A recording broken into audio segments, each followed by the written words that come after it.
Good afternoon. Welcome back to The Siege, or good morning, good evening. How are you doing? Good later than usual afternoon. I tell you, it's it has been an interesting day so far.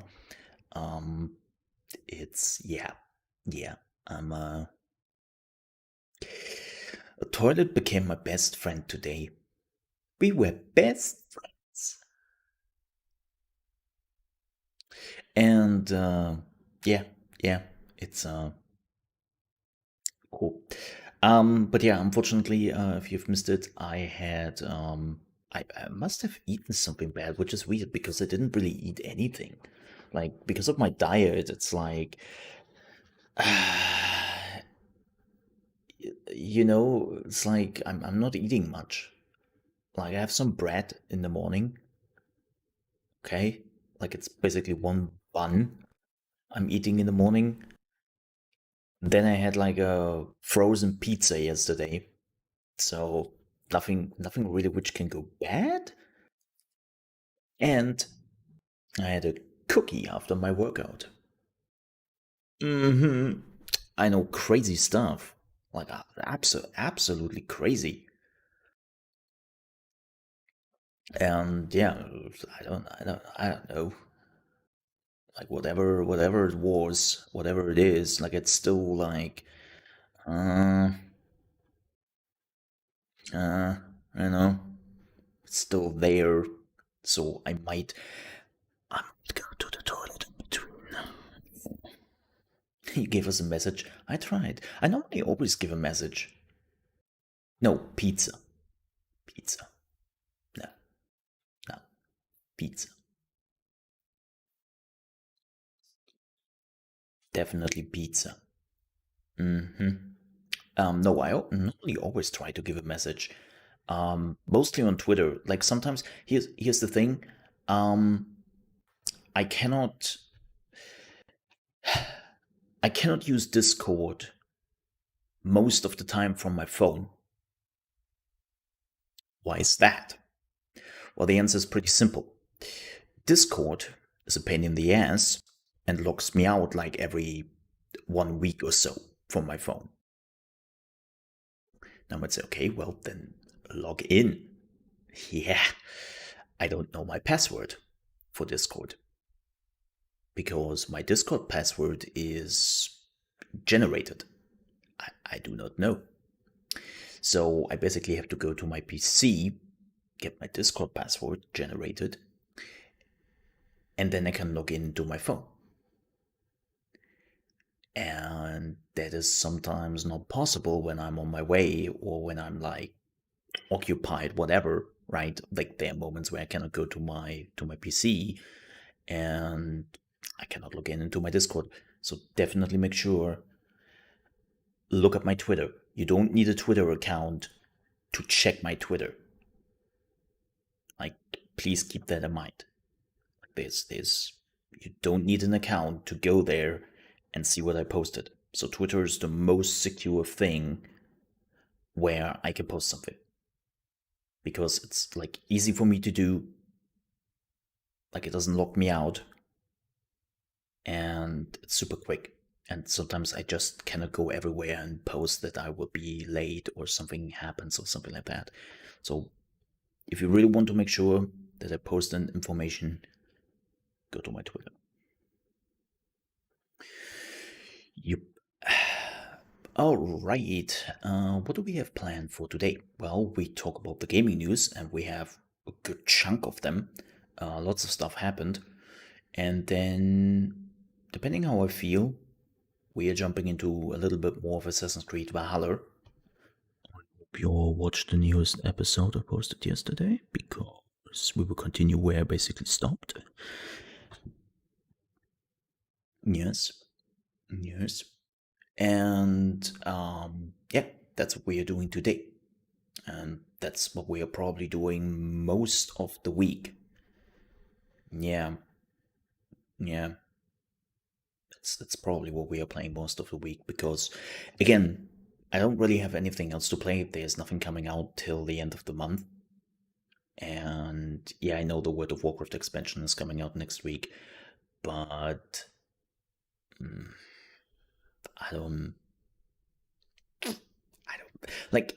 Here's the thing: World of Warcraft is really, really doing well on YouTube. Like especially my pre-content patch thingy I actually did was actually doing pretty well. Like it's still doing pretty well, interestingly enough. So it seems like World of Warcraft is pretty good content here when it comes to gameplay, which is surprising. But I have my issues with playing the new World of Warcraft expansion. And the issue is just,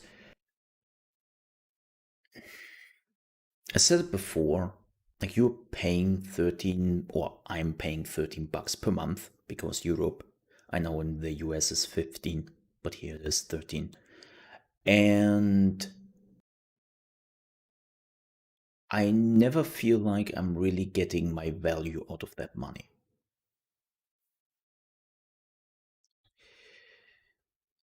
And now buying into an expansion which costs you another 50 plus the $13 on top. I'm not sure I want to give Blizzard that money. I know if somebody is asking, hey, can you not ask like Blizzard if they're giving you a key? No. Blizzard, interestingly enough, Blizzard is one of those companies who is surprisingly not talking to me anymore since I basically moved away from Mixer. Yeah, they were one of the companies who just took a radio silence, and I reached out to multiple people and see if there's something to be done, but they're basically like, "Who are you?"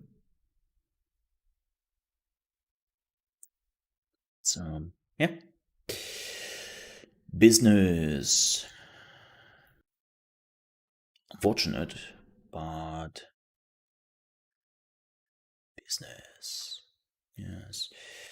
All right. What else do we have? Let me let me see. What else do we have? We have tons of news. Tons of news. We will probably jump into them very quickly. But did I do anything yesterday? I leveled my Worgen, my Warlock, in World of Warcraft yesterday because I really didn't have anything else to do. I was doing that for a while. I'm in the middle of cleaning up my flat, like doing like a real good scrubbing. Like don't get me wrong, like I'm cleaning up my flat like every week, right? Like it's not like that.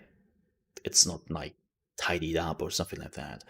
It's more like some real good scrubbing. Like even like the small areas where you're always like, nobody sees that, or right? Like some also like checking out some stuff I have lying around. Like, do I really need all of this? And yeah, like instead of a spring cleaning, I'm doing like a winter cleaning. So I did that yesterday as well, and well, then I also continued friendship with benefits. Yeah, yeah.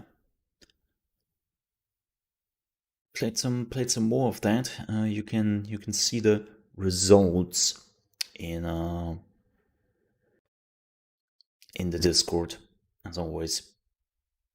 And we actually visited the human world yesterday, so we did go back to our old universe. And huh. Well, here's the thing: we don't really know if it is our universe we did go back to, but we did go to a human universe which looked very similar to our human universe.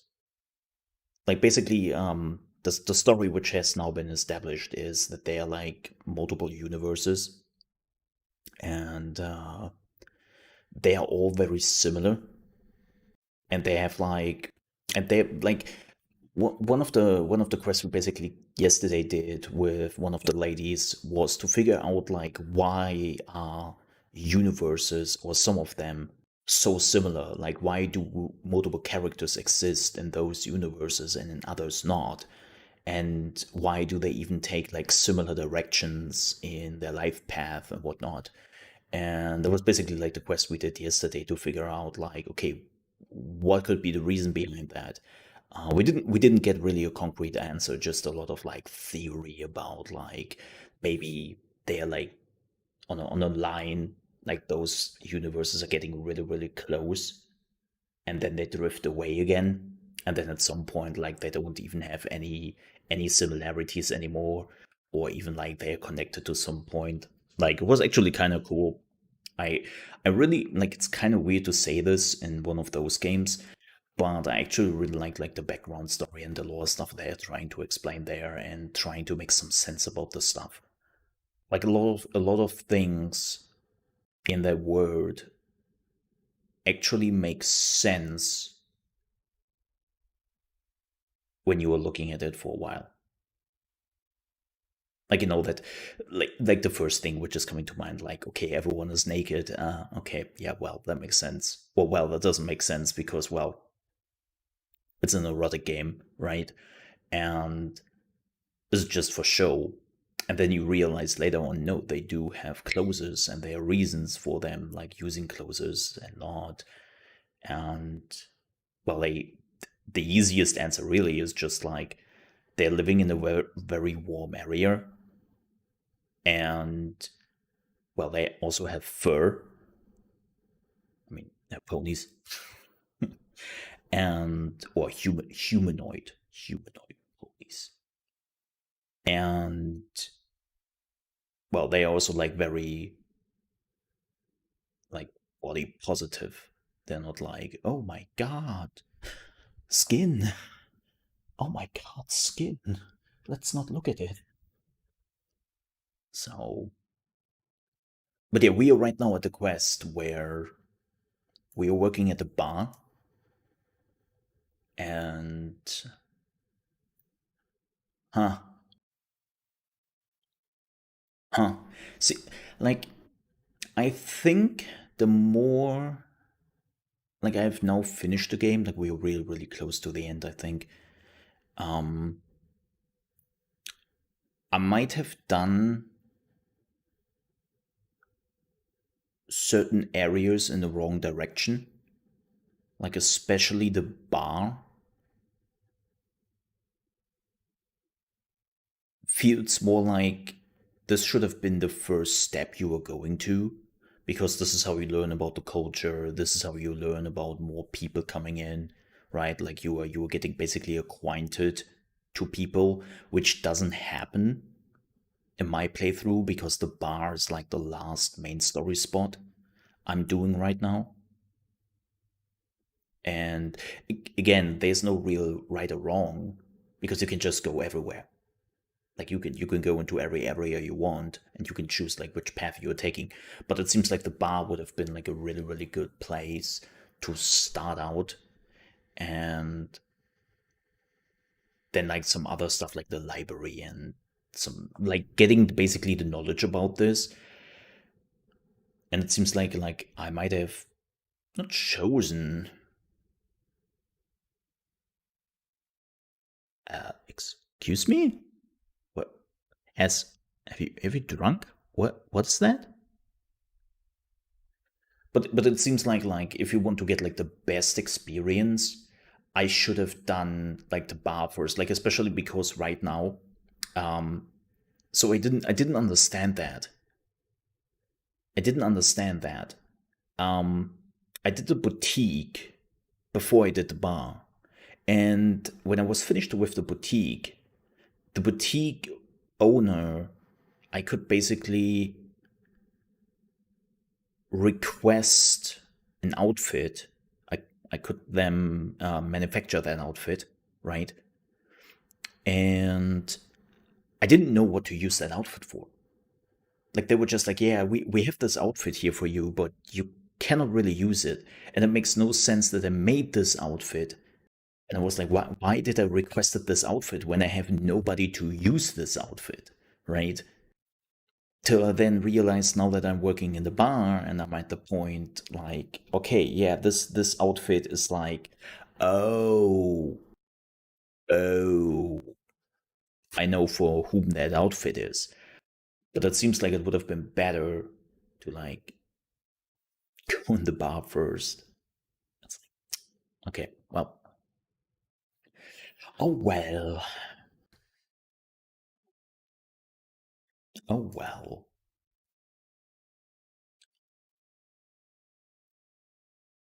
Good morning, good morning,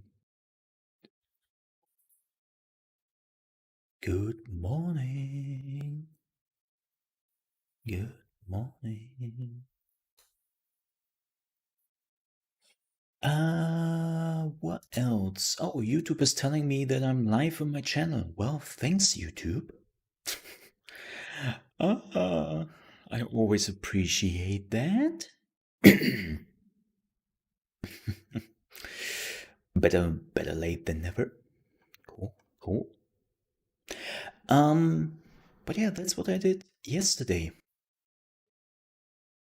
Yeah, you should get an email by now that I'm live. Um, I also did talk to some people, and yeah, that's about it. Mhm. Never get a notification. Um, did you also choose at the bell that you always should get a notification? So basically, what Twitter did, they added like another hurdle on top of the bell. So when you were clicking the bell, you basically have to choose like in which frequency and when the occasion is that you should get notified. So the bell is not a guaranteed notification anymore. It's like, hey, you hit the bell. Okay, now let's tell us exactly when we should notify you. And it's like, oh, what else do you want? YouTube. You subscribe to somebody. Oh yeah, that's not. No, that person definitely doesn't want to get notified. And then it's like, yeah, we are adding now a bell. Okay, well, cool.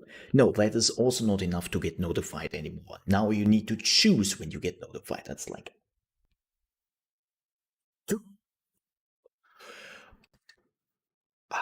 why do you make it so hard for content creators to get the word out, man? Interesting.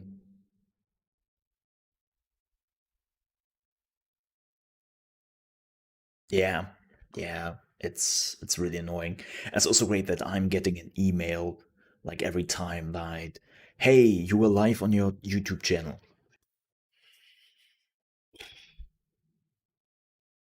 Really? Yeah. Wait, I'm not at home. How's that possible? Uh, it's By the way, folks, before we're jumping into the gaming news, quick note: we will not talk about the Cyberpunk video, which released yesterday. We already did that yesterday by the end of the show. If you want to see that again, you want to see my reaction, my thinking about it, there is a video on my channel. There's actually a video you can check out, because again we did it at the end of the stream. So let me get that very quickly. That should be this one. Yes, this one right here. Um, By the way, I'm very proud of the thumbnail. Like, very, very proud. um. So yeah, you can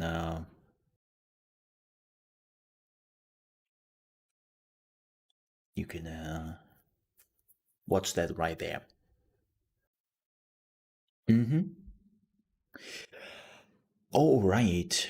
But with that said, I would say we are jumping into gaming news. Shall we? Because we have a ton of them, and I think it's time to jump into them. Yeah, yeah, let's do some gaming news.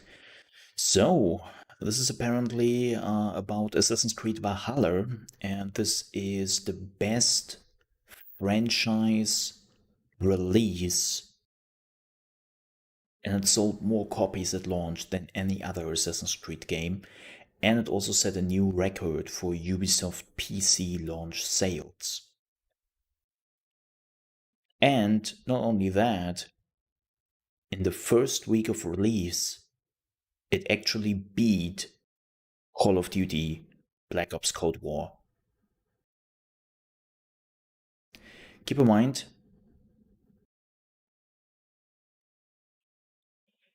Call of Duty has been always number one in its launch week for 13 years.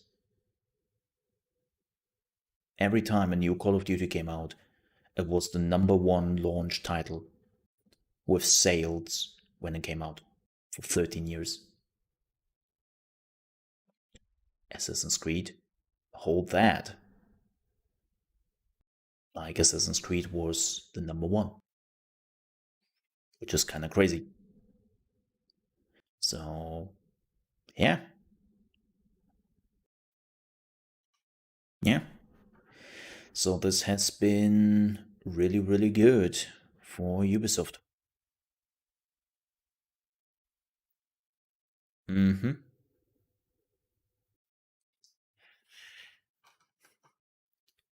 Okay, folks, the next news will be a little bit tough because I need you to be interested, to feign some interest. I know most people will not care about this, but I think I mention it. But apparently, Destiny 2 will be Stadia's first actually free to play game. Well, at least the base game. Yeah, the base game, which is free to play anyway.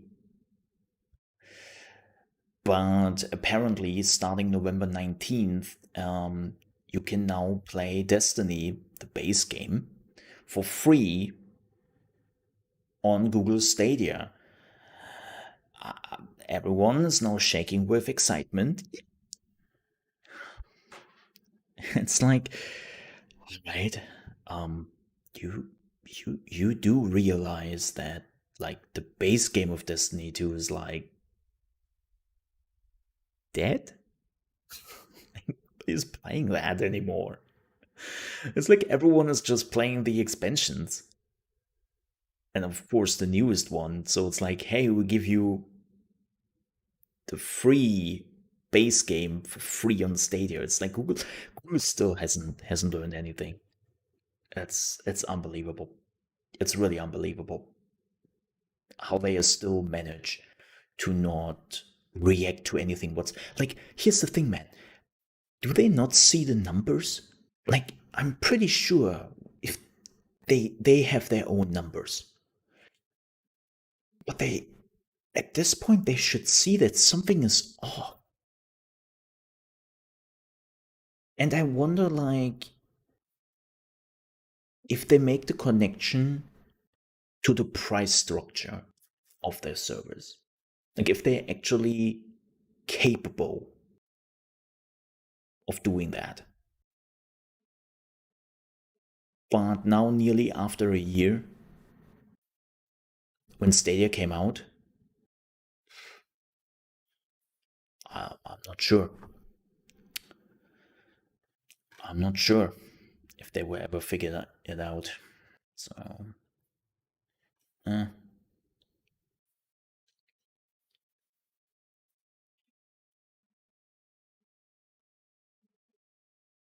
So, next news. Surprised it's still around. I give it another year. And then good old Google will probably kill it off next year. Google normally gives their stuff like 2 to 3 years, and then afterwards they're just... So, yeah.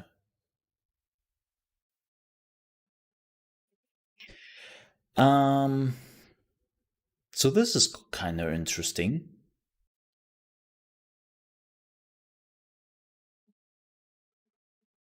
So, Immortals Rising, or no, Immortals Phoenix Rising, has now unveiled their post-launch and season pass gimmicks. The season pass will cost $40. Yes, and this is actually really interesting. So the first of the season pass is actually a complete different game. It is playing in China, and it's inspired by Chinese mythology, and it's called Myths of the Eastern Realm. It's set in a whole new area and features a complete new pantheon of gods, has new enemies, and stars Ku, a character who uses martial arts to fight to save humanity from a curse. So that's kind of cool. Like, don't get me wrong, I don't have a problem, like I always said that, I don't have a problem with season passes and DLCs, which are not just adding some missing features to the base game where you were like, wow, cool, so you did cut that out and added that later, but actually like having like real expansions, I'm actually kind of cool with that. So this definitely sounds like, hey, we are planning things which are just not an addition, but having like a complete new area, a new pantheon of god, a new main character, new enemies, new weapons and whatnot. Like, okay, yeah, cool. That's an expansion. That's an expansion. I can live with that. And the second part of the DLC will change how the game is played, and you are going back to Greece again, but you will play this as an isometric brawler where you have to convince Boreas, Demeter, Hades, Hestia, and Poseidon to rejoin the other gods. So that's kind of interesting. Like, I like the idea. Let's see if they actually have. Let me see if this is. I think they're showing a little bit in the trailer here. Let's watch that. Because I'm actually looking forward to Immortals Phoenix Rising. I enjoyed the demo we played.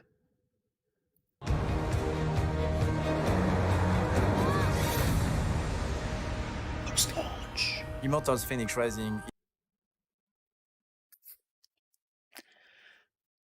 Okay, thanks. Is a fresh and new brand for Ubisoft, with mythology at the core of the experience. And from the beginning, with the post-launch, we wanted to expand that brand and explore new territories in that universe. We have 3 expansions as part of the post-launch plan. The first one is named Immortals Phoenix Rising, A New God. A new In the good. first DLC, you play as Phoenix after the event of the main game and an adventure with Typhon and the god. And she will have the opportunity to visit Olympus, that is the home of the god. And there, she will take new epic challenges, and those challenges will change both the fate of Phoenix and also of the Greek pantheon. Okay, this is just additions. The second expansion, actually Immortals interesting. Phoenix Rising, Myths of the Eastern Realm, takes us away from the Golden Isle and the Greek world to explore Chinese mythology. That's really cool. You will play a new hero, Q, that's gonna embark in a new adventure in a founding myth of the Chinese mythology. and you will meet new exotic creatures as you explore this new world and story of the Immortals Phoenix Rising universe. That's cool. The third Not sure, but I expansion think is he's called Immortals French. Phoenix Rising, I think The so Lost too. Gods. We go back into the Greek world with a brand new top-down gameplay and a new hero named Oh, Ash. it's like a Ash will go action stronger through the adventure, building up a relationship with Phoenix and meeting with Action new RPG. gods in order to bring back balance to the Greek world. The new progression system we have in the third DLC will allow you to create your own playstyle and to experiment with a lot of parameters as you play in that brawler and in this new isometric game. That's cool. Season Pass owners will be able to get their hands on a bonus quest that is called When the Road Gets Rocky. Phoenix, with the help of Hermes, will learn how to prophesy. And as you can imagine, this won't go as planned. Additionally, all players will have access to free content such as daily and weekly quests, community contests, vault challenges, cosmetics, daily and weekly more. quests. We can't wait for you to see how we expand the Immortals Phoenix Rising brand with the post-launch, so stay tuned for more. All right. But that's actually cool. Like that's expansion content. I can totally see that like as expansion content. So yeah. All right, next news. Ooh, speaking of announcements, so IO Interactive, the creators of Hitman, have just announced that tomorrow at 9 a.m. ET, they will reveal a new project. I assume this is the project they have been working on for Warner Brothers games. As we know, when Warner Brothers Games was the publisher for Hitman 2, they also signed a deal that they are working on a project for them. And that is now over 2 years ago, like nearly 3 years ago, so I'm pretty sure we will see finally what that project is. We have, of course, absolutely no clue, like there were no leaks or anything, so we don't know what it is. But we will watch it together tomorrow. Yep. So don't you worry about that. We will definitely watch that tomorrow. So we have the new IO Interactive reveal tomorrow, and then we have Night City Wire, which is also happening tomorrow. So we have 2 shows we will watch. Should be fun. I'm actually looking forward to see what IO Interactive has. Like I'm really curious about this new project. Could be cool. Like I love the Hitman games. I actually loved what is it called? Kane and Lynch. That was actually kind of cool. Like they have some interesting games here and there. They just like still like it's kind of interesting. Like even when they were still under the umbrella of Square Enix, they were basically that Hitman studio. That's what they did. Hitman games. Like it's all Hitman games. And even though with all the founding they could have had, they never did really anything else, which is really unfortunate. And now it seems like that they are free of Square Enix. They can finally do some other projects. So I'm looking forward to it. And we will see what it is. Hope it will be good.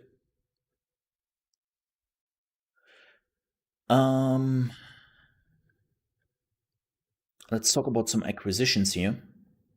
So first things first, Epic Games has acquired real-time animation company Hypersense. Yeah. The company will apparently collaborate closely with 3Lateral and Cubic Motion to make content production more accessible. And this is like another company Epic has been bought to bolster their animation. I assume that Fortnite needs more CGIs and needs more videos and rendering and stuff. Because here's the thing with Fortnite. Fortnite is now way beyond just a BR game. Like they also have like in-game events, a lot of them. They have concerts, right? And yeah, they need animators. They need animators. Tons of them. So this makes sense. And by the way, if somebody is interested, like how much they paid, we don't know. They didn't disclose that. Speaking of buying studios, oh me, oh my, Embracer Group acquires 13 studios just today. And if you're like Embracer Group, who the hell is Embracer Group? THQ Nordic, and Koch Media. Yep. So THQ Nordic has bought more studios. So let's talk about the studios which were bought. The first thing is Coffee Stain North. Embracer Group has purchased the remaining 40% shares of Coffee Stain North from the company original founders, making it a wholly owned subsidiary of Coffee Stain Holding. And the Stockholm-based studio and its 22 developers have been partly owned by Embracer since 2018 and has been collaborating with Coffee Stain Studios since 2017 on the title due to release next year. It will be part of the Coffee Stain business unit. So Coffee Stain North is are not the people who made Satisfactory. That is just Coffee Stain. So this is basically like another part of the studio they basically bought.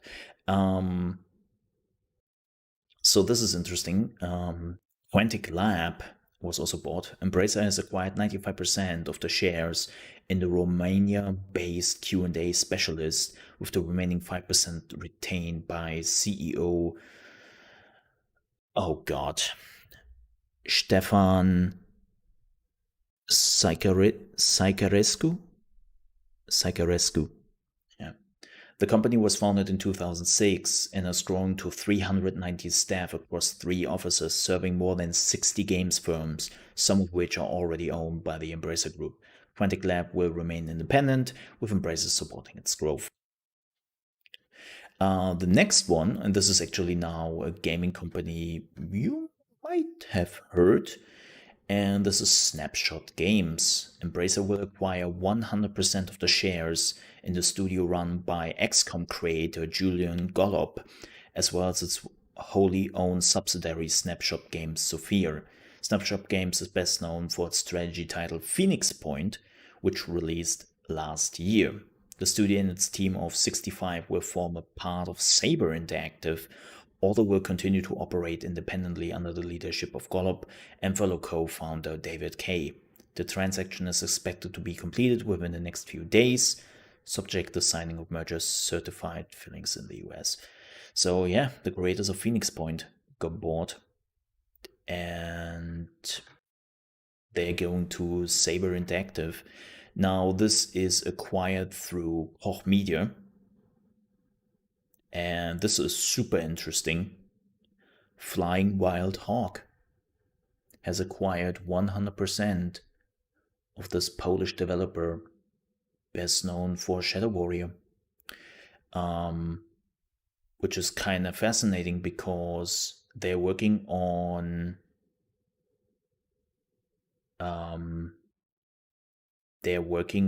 the new Shadow Warrior, but the publisher is Devolver Digital. And now it's owned by Koch Media, but it seems like they are honoring the deal. Also, Flying Wild Hog is already working on 4 titles, including the first third-party title for the new publishing business run by RuneScape developer Jagex. So, yeah, this is kind of interesting.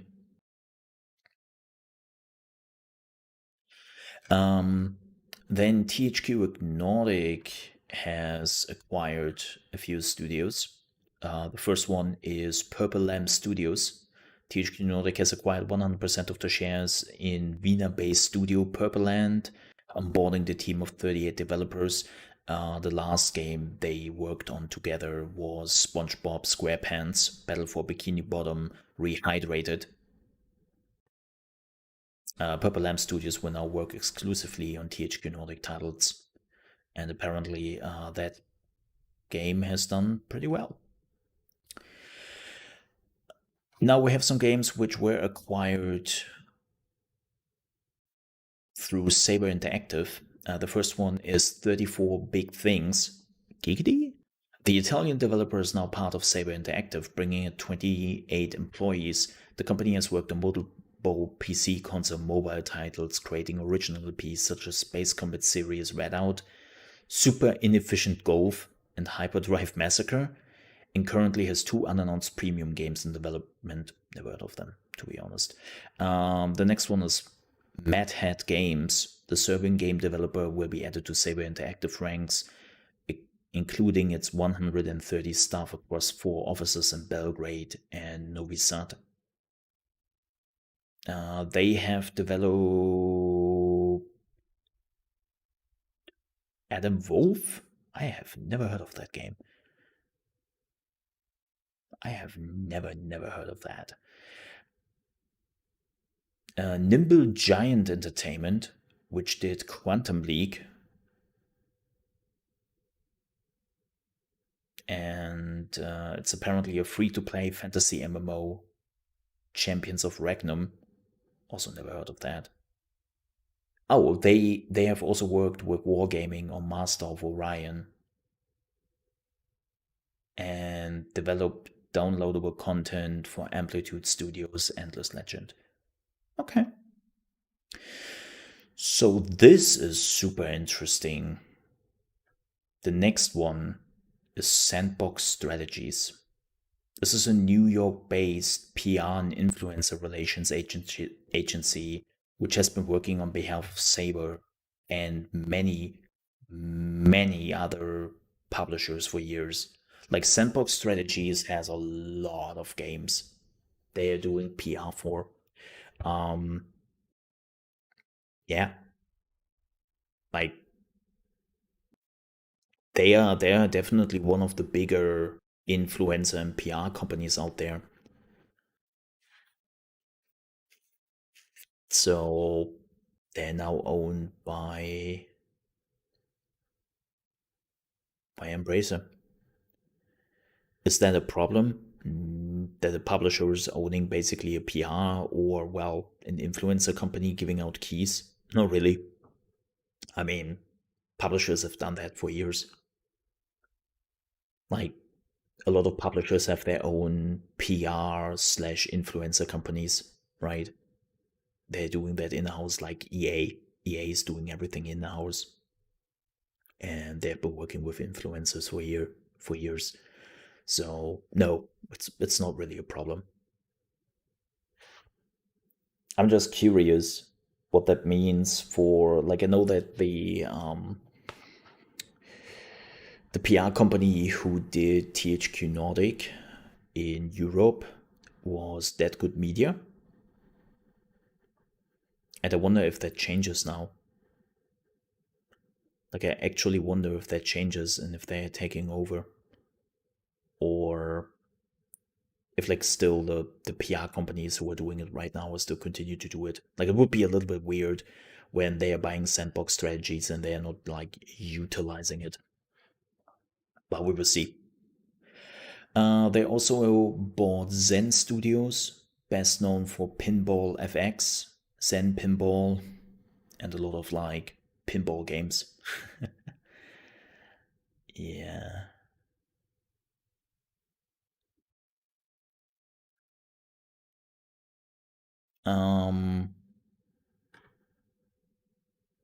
The next studio is Silent Games, which is a UK studio actually, and it's currently working on an original IP. We don't know what it will be, so yeah. The Thinking Ape was also acquired. It's a Canadian free-to-play developer. And let me see. What did they do? I have never heard of those games. Party in My Dorm, Kingdoms at War, Casino Eggs, and Kingdom of Hackfire. Okay. Lugo Mobile Entertainment was also acquired. And they apparently did The Walking Dead Road to Survival. and they worked previously on the mobile version of Middle-earth: Shadows of War. Hey, Kirsche. So, okay. But yeah, they bought a lot of studios. Okay. Especially Flying Wild Hog is kind of interesting because there was always the rumor that maybe Devolver Digital will actually buy them because all the Shadow Warrior games have been published by Devolver. And so a lot of people were actually thinking that at some point, maybe it's Devolver who will buy the developer. But now it seems like no, it's THQ Nordic. Or well, in this case, Koch Media. But you know, it's the same thing. It's all the same thing. Like the money is all going to the same company. It's like it's like when 2K and Rockstar that right, they are all one studio in the end, or well, not one studio, one company. Like the money is all going to the same company in the end, and that's Take-Two. So yeah. Oh, this is hot. The hot news.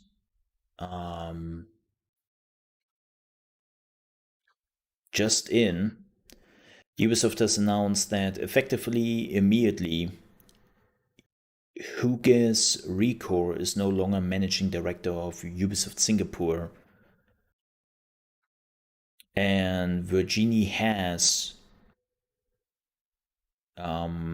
is apparently taking over and is saying that the results of the leadership audit that was conducted in the last few weeks by our external partners makes it impossible for him to continue his position.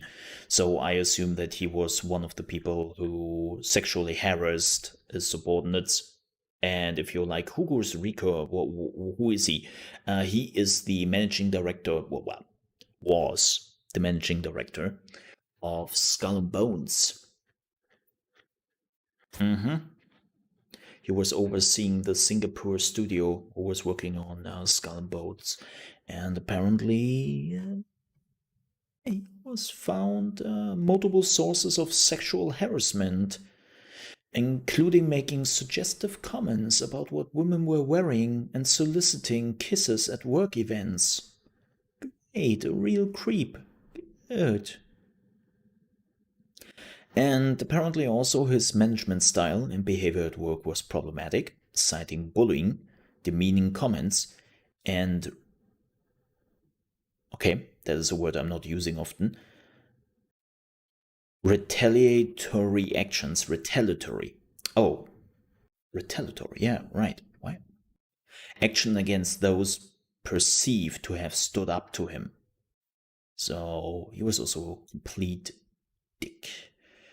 And there were ensure a smooth transition to the interim, and that the studio will hold an upcoming town hall to address employees' question about his removal.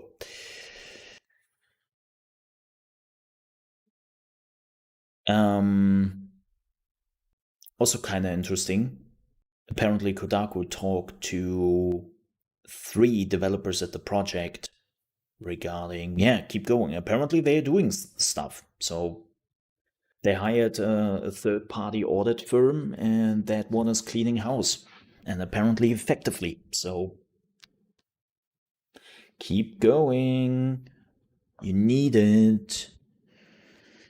You need it. But Kotaku also talked to some developers who work at the game. They remain anonymous because they were not authorized to speak to the press, and they were saying that the game has undergone multiple revisions since development started, and it's currently still a ways off from releasing.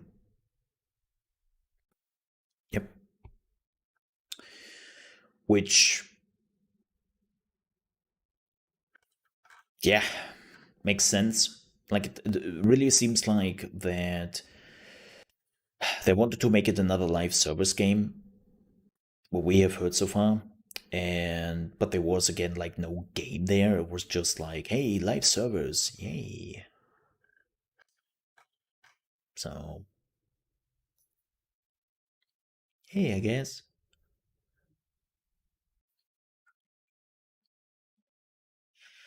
So, let's talk about the last news for today. This happened yesterday. Twitch and Monstercat announced a partnership when you are subscribing to Monstercat Gold for $5 per month. You can now access, well, not just the library of songs, but you can also access the Twitch affiliate status effective immediately. Now, I have an issue with this. I know people will say, but Mo, it doesn't really contradict what people worked for.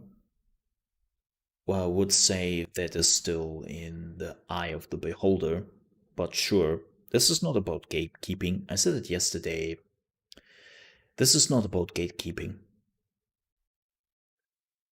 Not at all. And I think this picture of Twitch himself showcases the whole struggle quite a bit. This is the picture Twitch is using for affiliate status. When you were leveled up to Twitch affiliate, you're having this picture. You're basically having like some rugged adventurers, and especially this poor guy who worked like is also wounded and worked really hard, right? And is now like, yeah, there's the Twitch partnership. Woo!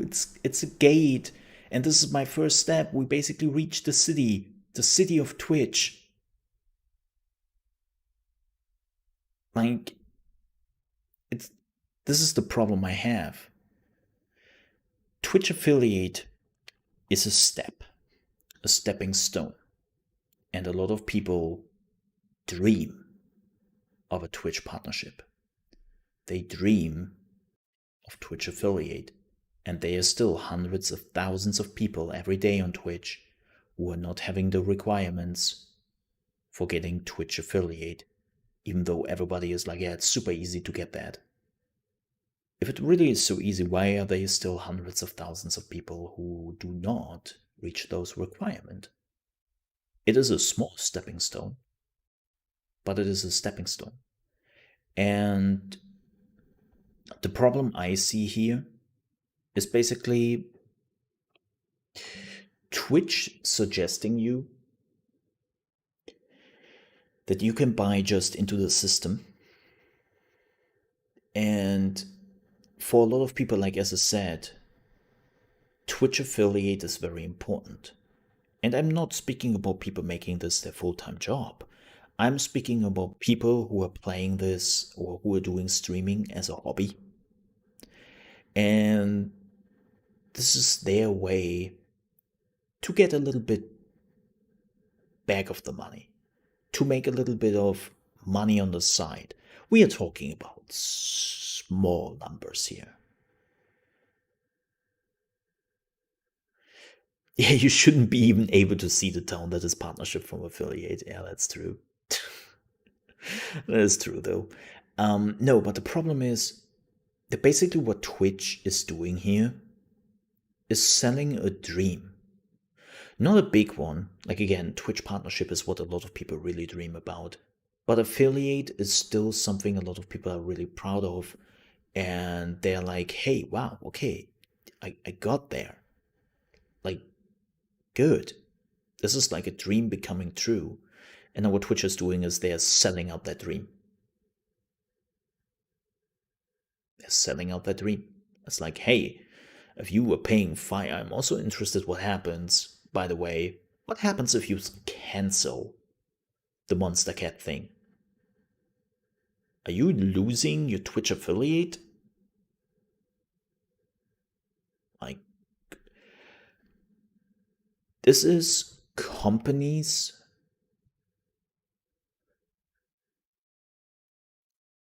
making money off that small dream.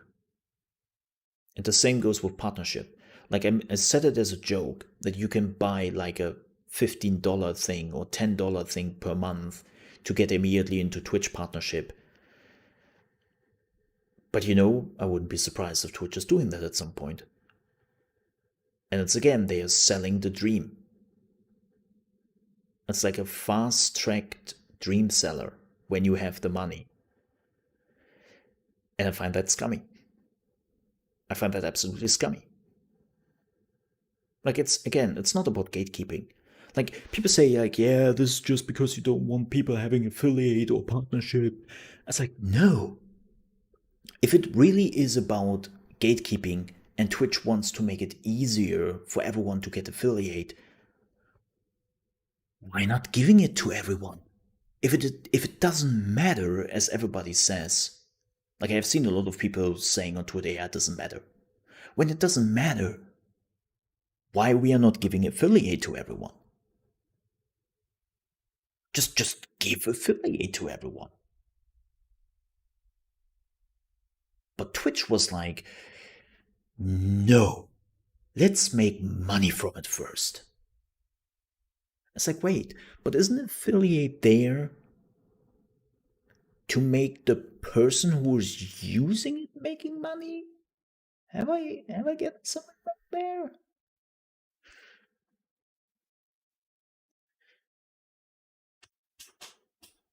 Yeah, and then there's of course the payout wall. Like you were only, what was it, like $50 or something, or $60 or something you need first before they're paying you out.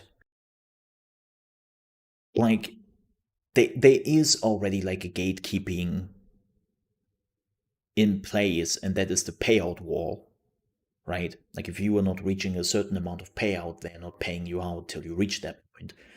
And it's like, so that is already in place. So that means even if let's say there's a new streamer who's paying $5, he doesn't really have built anything yet.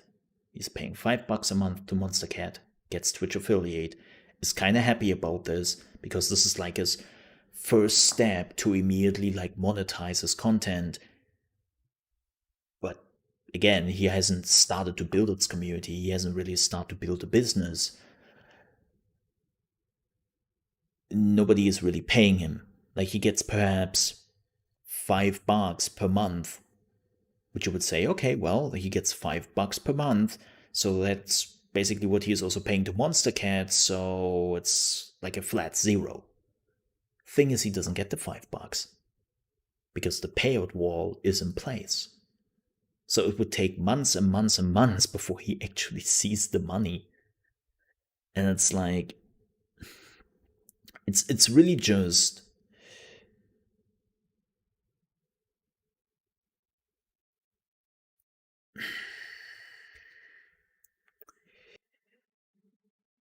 it's really just Twitch capitalizing on this, or Monstercat, like depending on where the most of the money goes, probably to Monstercat. It's like, I know some people will say like, yeah, welcome to capitalism, where people are capitalizing on the dreams of others. I get that, but I still find it scummy. Like, you could have just said, okay, you know what, everyone gets Twitch affiliate. But it's like, no, here, pay $5 to Monstercat, which is also fixing our music and DMCA problem, because then you can hear and listening to music which is copyright free. And it's like, which we talked about this before. It's not about DMCA of music, and you know that.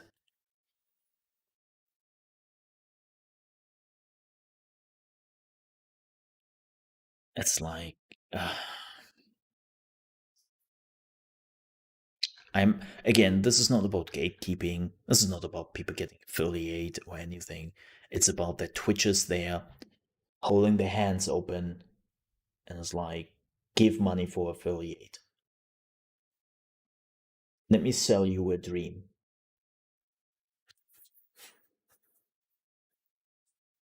It's like, yeah, I'm not a big fan of dream selling. And then mostly most people won't even get something out of it. Like that's the next big problem. Like as I said, the payout wall will probably make it so that most people will not get anything out of it. They're paying money for something they will not get anything back from. And yeah. And believe me when I say Twitch knows. Twitch knows that. And I find that scummy. Speaking of scum, hello, Mr. Gaffer. Wow. Wow. What a burn. Wow, I'm horrible. I'm leaving. No, don't. Gaffy, don't go. Kick send, Gaff. Gaffer is coming in here, like having probably a really shitty day, and the first thing he's getting is more shit. I'm so sorry. I am so sorry, Gaff. Oh, yeah, give Gaffer some hugs. He deserves it. How are you doing, pal?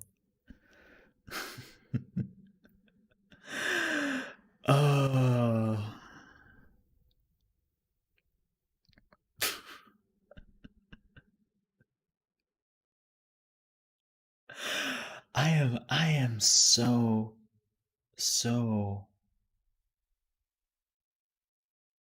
sorry of that.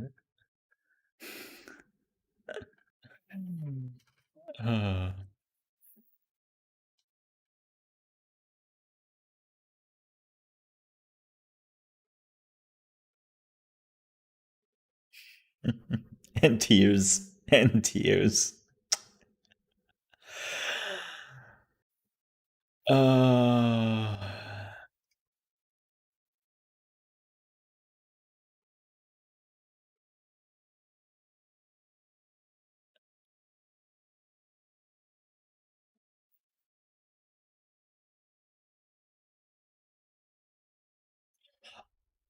Okay. Quick question. I might be old, but does anybody know House Party?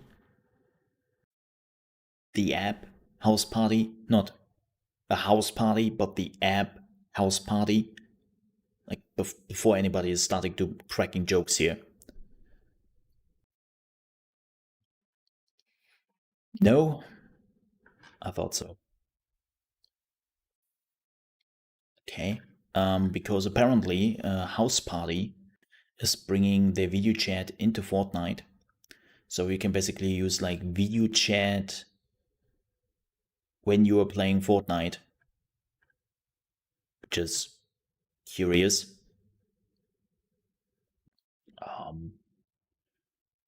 That's how it looks. Let me show you this. It's like a video chat thing, and they are integrating it directly. You can see them on the phone, or you can like. Also, those are the most clear ass pictures I have ever seen. This is not how video chat goes. Forget it. Not in a million years. It's like no.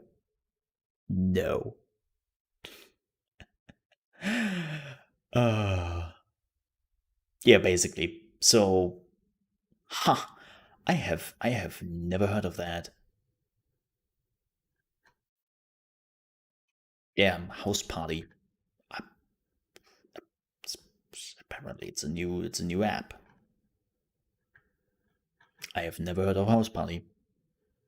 Well, then I'm also have never heard of Gilded since last month. And now I know what Gilded is. And if you were like, what is Gilded? Gilded is basically Discord, but different. Like they're trying a lot of different things, and they are not trying to be Discord, but the idea is basically Discord. But yeah, they are trying a lot of different things than Discord does. And it seems like a good amount of like former Discord partners moved to Gilded, since Discord was like, hey, we are taking away your partnership because you now need metrics on your Discord server. Yeah, if you don't reach certain metrics, you cannot be a partner with us. I know we talked about this in the past, but my question is, for what? Like, it's not like you're getting really anything out of the Discord partnership. So now I should be giving you metrics? I should work for it? Like, work for it?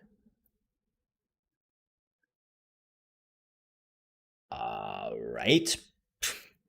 Sure. If you say so. Ooh, also,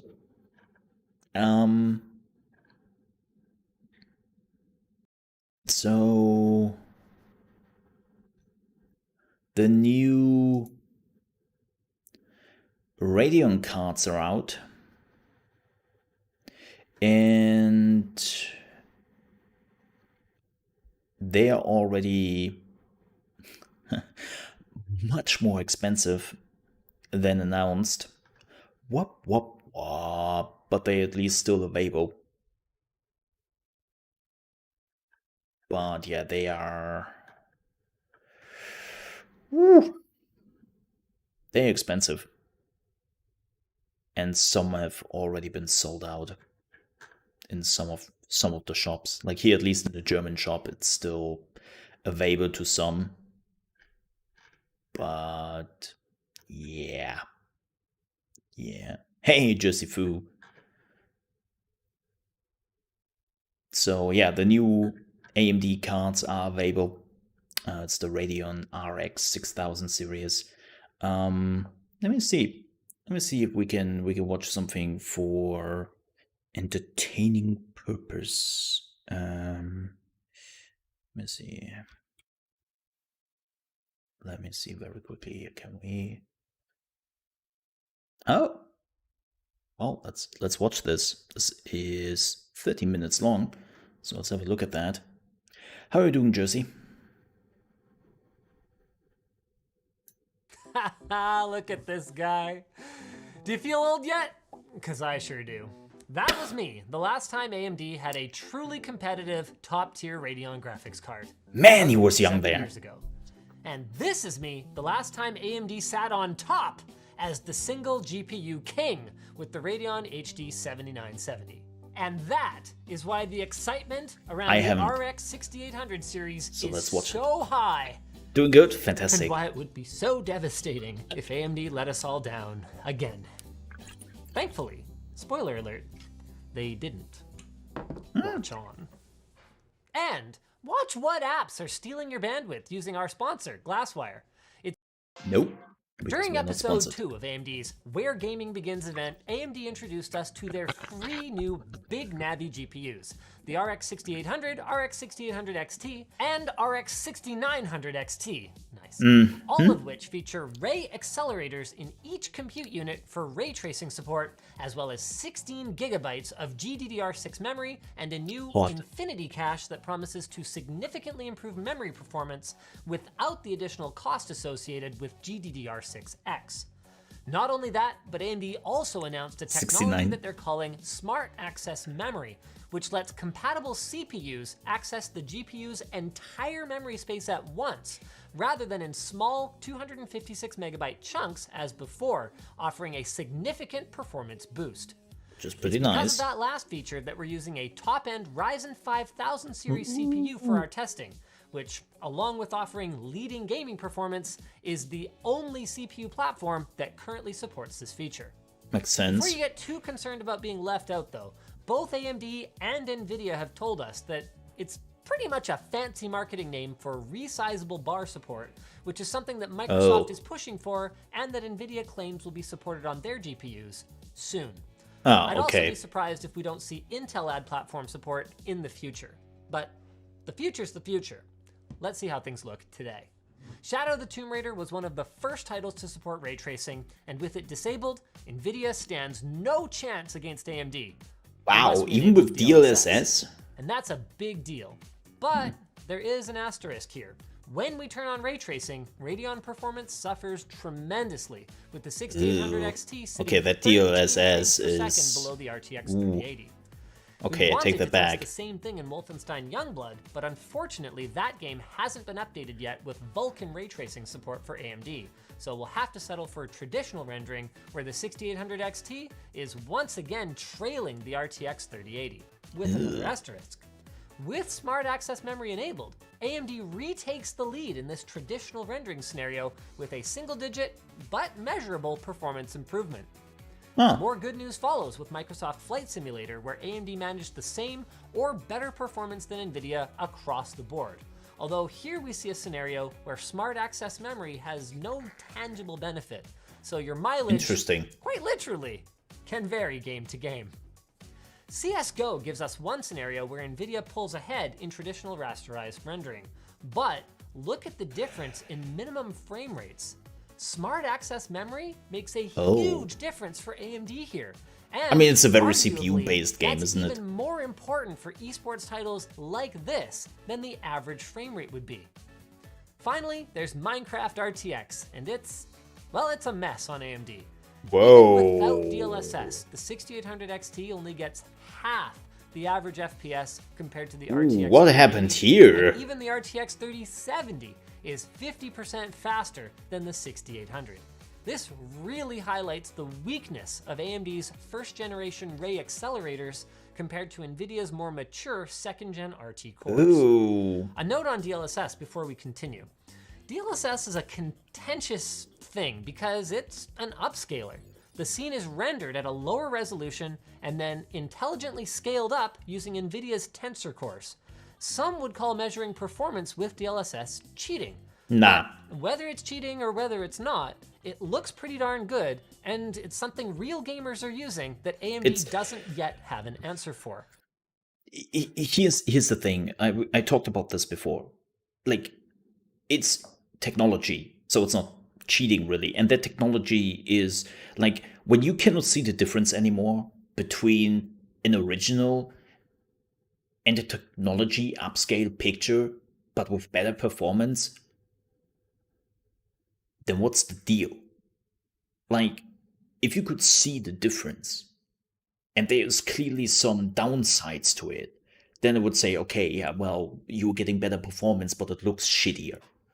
But when you're getting the same picture in the end, with more performance, then I don't really see it as cheating. I actually see that as a next step in technology.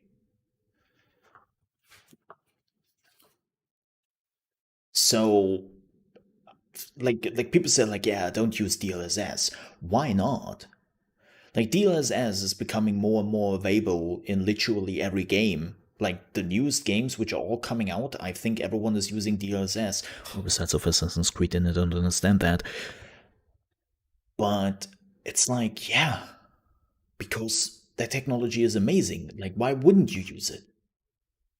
It's like, I think it's the same thing. As you would say, oh yeah, look at that. Like, ray tracing is cheating, man. It makes the light look far more real. Like, you cannot do that with traditional lighting effects. That's cheating. What? No, it's the next step in technology. So I don't see ray trace DLSS as cheating in any shape or form. Like, I see it as a really next step in features. And maybe drivers, maybe it's a driver thing. Like AMD, like as somebody who is owned or has owned AMD cards, especially when the new cards are coming out, AMD can be very reliant on driver. Yeah, because Oscars. But I see what you're saying. So, like AMD can get a lot out of their drivers, but it sometimes takes a little bit. And let's be honest here, I had the same issue last year when I got the 2080 Super, right? When I got the 2080 Super and the drivers were not updated, I actually had some significant issues with games. And then the drivers got updated like 2 months later. Never a problem since. yeah, could be a driver issue. If Fidelity FX Super Resolution, which is their analogous feature, were ready in time for launch, then we might have had playable frame rates in Minecraft with ray tracing enabled. But instead, we'll need to wait for the RX 6900 XT. Get subscribed, by the way, so you don't miss our coverage of that card when it launches in December. Now, productivity used to be an area that Radeon excelled, but it seems that AMD had to make some sacrifices to catch up in gaming. In OpenCL versus CUDA, Radeon outperforms GeForce in longer renders, while the opposite is true for shorter renders like BMW. Radeon doesn't currently support ray-accelerated rendering, which puts NVIDIA light years ahead with their optics renderer, and it's worth noting that while there is a plugin for Radeon Pro Render that is accelerated, the output is rough and looks nothing like what it should. Similarly, we couldn't even run Luxmark, or rather we could, but the end result was so mangled that it wasn't even recognizable, let alone usable. This led to a problem for us in terms of productivity testing because most productivity software that takes advantage of the GPU is optimized for CUDA, and OpenCL implementations are getting old enough now that they're beginning to break.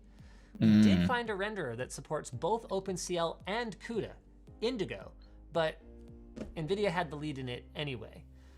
SpecViewPerf gave us some blow trading though, with 3ds Max performing better on Radeons, while CATIA and Creo were much better on GeForce, and the memory-intensive Energy, Medical, and Siemens NX workloads heavily favored Radeon thanks to the Infinity Cache. Maya and SolidWorks, on the other hand, once again fell to NVIDIA's faster compute engine. As AMD predicted when we asked about its impact on productivity, Smart Access Memory made no difference here. Just like our new keyboard shirts won't make you a better typist. They just make you look cooler. LTTstore.com. It looks like AMD's expanded vapor chamber cooler design, though, is roughly comparable to NVIDIA's, with both the RX 6800 GPUs closely matching their Team Green counterparts, with the curious exception of the tail end of the test, where SpecViewPerf's Medical and Siemens NX benchmarks happen to fall. As you might recall, that's one of the areas where AMD absolutely spanked NVIDIA. As far as clock stability goes, it looks like AMD is slightly less consistently running at maximum boost clock, but it's pretty similar across the board. You might expect that with clocks going as low as they do at idle, power consumption would be lower than NVIDIA's when you're not doing anything. Unfortunately, that's not so. Still, power consumption on the whole appears lower, with some exceptions. So you can again see that dip for NVIDIA here, suggesting a bottleneck with Medical and Siemens NX that AMD isn't experiencing. You can't see it on this graph, unfortunately, but we recorded a spike as high as 270 watts for the RX 6800 and an eye-watering 411 watts for the 6800 XT. Wow. Thankfully, that's not all the time, so it's not really a problem in practice. That is, as long as you've got a quality power supply that won't trip its overcurrent protection under a momentary spike like that. The main trouble with the RX 6800 series, aside from the last-gen ray tracing performance, which is becoming more important day by day, is its lack of truly useful features in comparison to NVIDIA. Yeah. Not only do they not yet have a DLSS equivalent that's ready to help out their weaker ray accelerators, they're not even apologetic about it. Here's what they told us when we asked about the ray tracing performance and why they weren't comparing with NVIDIA, even for press briefings. Super resolution techniques like DLSS do not produce the same visual quality as native rendering, especially with motion. Not true. I mean, yeah, that's true, but it's gotten pretty good, and that fact alone doesn't change that NVIDIA... Okay. For a normal person who's sitting in front of his computer, me, you don't see the difference anymore. Like, people who see the difference are basically glued to their monitor. They're like, and counting the pixels. Like, what are we even talking about here? Like, yeah, I find that, like, that answer is a very smug answer here. And being like, yeah, no, like, you cannot see the, like, no, it doesn't work. It's like, get out of here. Like, oh, AMD, come on. It has it, and AMD doesn't. Yeah. And that was literally the difference between playable ray tracing and sub 60 frame rates in our testing. Also, AMD, if you really thought it was that garbage, why are you working on an analogous feature? Yeah. Like, we weren't expecting AMD to blow us away with their first-gen ray tracing support. It's just that this Fox and the Grapes response is a little bit tone deaf. Of course, AMD has a point.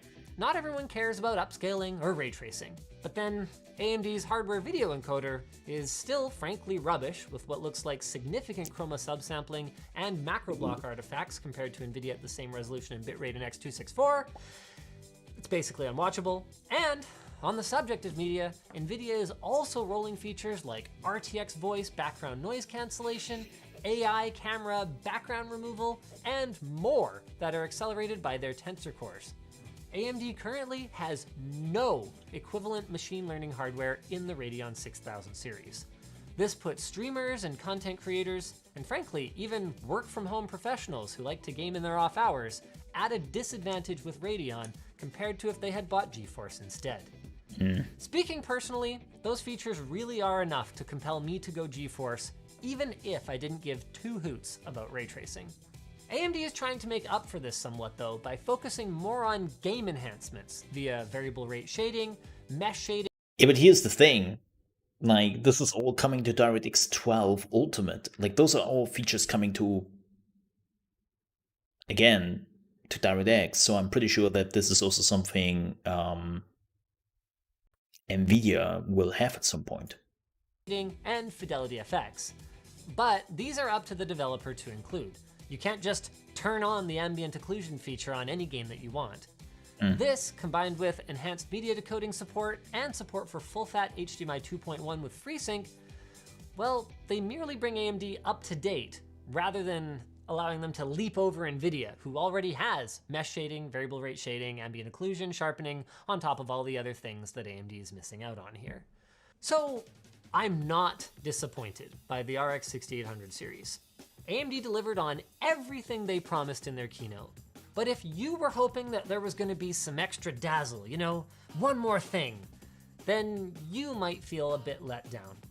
What you see is what you get. And at these prices, they're just a little tough to recommend. Yeah. The RX 6800 XT is just $50 less than the RTX. Not the prices you were getting those cards for. None of them, neither NVIDIA nor AMD, are going with those prices. Like, definitely doesn't have those prices. Like, you can put like another $200 here. Yeah. X3080 and gets you roughly similar performance in traditional gaming with a big L in almost every other area. The RX 6800, well, honestly, it's even tougher. At $80 more than the competing RTX 3070, well, it competes well until you turn on ray tracing or start streaming. But it's also only $70 more for the significantly faster XT model, which doesn't seem like a lot more by the time you're already spending $600 on a freaking graphics card. Yeah, weird. So maybe the 6800 exists mostly as like a kicker SKU and we'll see some crazy promotions on it or something? All in all, A+ for effort, but anyone who wanted to see NVIDIA get absolutely embarrassed this generation is just gonna have to wait for AMD's next crack at top-tier gaming performance. Though AMD is probably still going to move a lot of these, given that you can't actually buy an RTX card at the moment, now that I think about it. Just like I always think about our segues. You do. Thank you, Linus. Like, here's, yeah, like, as long as they have those, like, units, and it seems like they are already selling out, because people who wanted all the NVIDIA units are just, you know, are just now getting all the AMD cards because they finally want to update and NVIDIA couldn't deliver. So they're now just scrapping the 6000 series. I have to say though, saying that, hey, traditional gaming performance is fine, but ray tracing isn't, that is actually really bad. Because ray tracing is now becoming a standard, especially with the consoles. Like the new generation of consoles is out, which again makes me wonder, how are the consoles managing it then? Like, we have seen Watch Dogs Legion running on an Xbox Series X, and it actually runs well. So it's like they're using the same cards. How does that really works? AMD brand DLSS? Well, they have one. It's super picture something, but it's not out. So it's like, how do the consoles perform so well when with ray tracing, when on the PC, it seems like when you were activating ray tracing, it runs like shit. Like,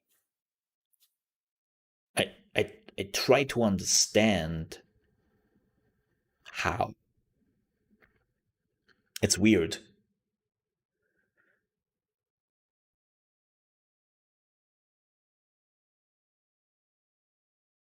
Yeah.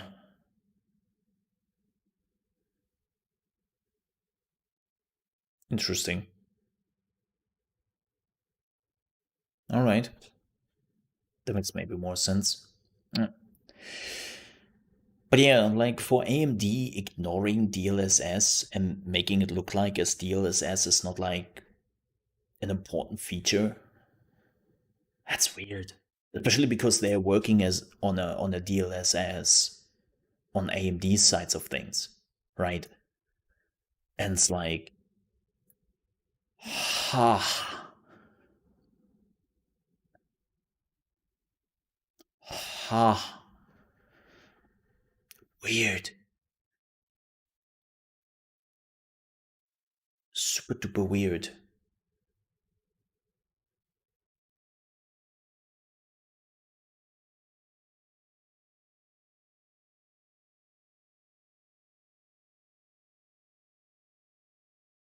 So,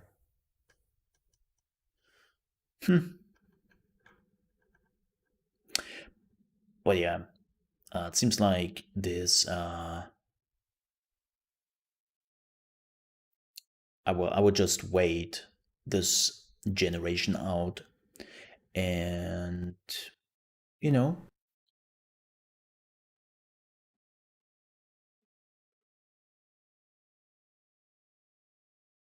I will just wait. Like again, my 280 Super is completely fine as it is, and I don't need this generation. Maybe next generation, but yeah, I will just wait. A CPU upgrade is more important. Like that's for sure. Like, yeah. Well, we'll just wait for that. But yeah, with that said,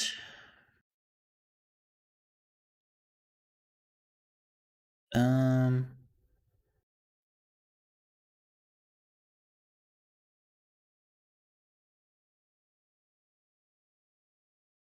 yeah, we're done with the gaming news. So,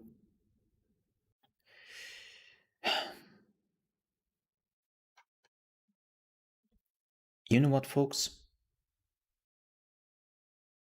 I think I will take my leave. My tummy is still grumbling and is still like making me feel a little bit eh. And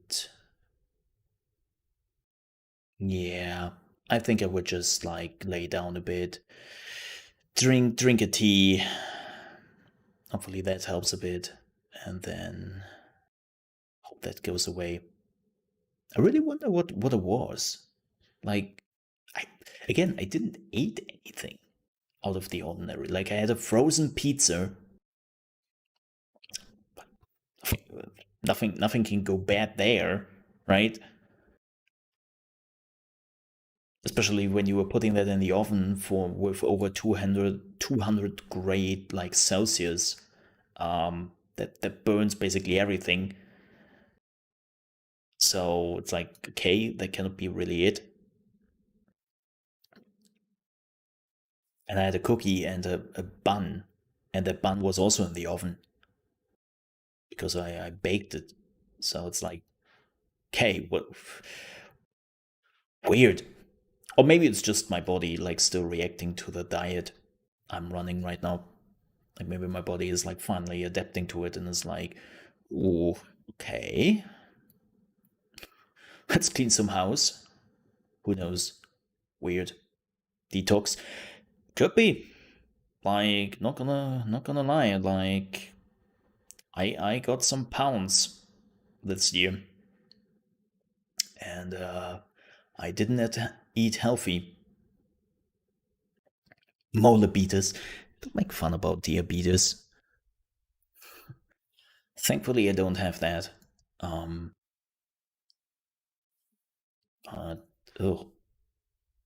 yeah, that's not great. But yeah, it's just weird. It's just weird. So I will just lay down a bit. I hope that my tummy will relax, and then. But it already is much better. Like, again, when I postponed the stream, like, I was literally when I was when I was writing that I was postponing the stream, I was basically like sitting on the toilet. Like, yeah. So, and I didn't have to run too much on the toilet anymore. Like, in the last 1.5 hours we had the live stream, I didn't have to. So yeah, we are already in the ups. We are already in the ups. But I will be back tomorrow. And don't forget, tomorrow we have a full plan.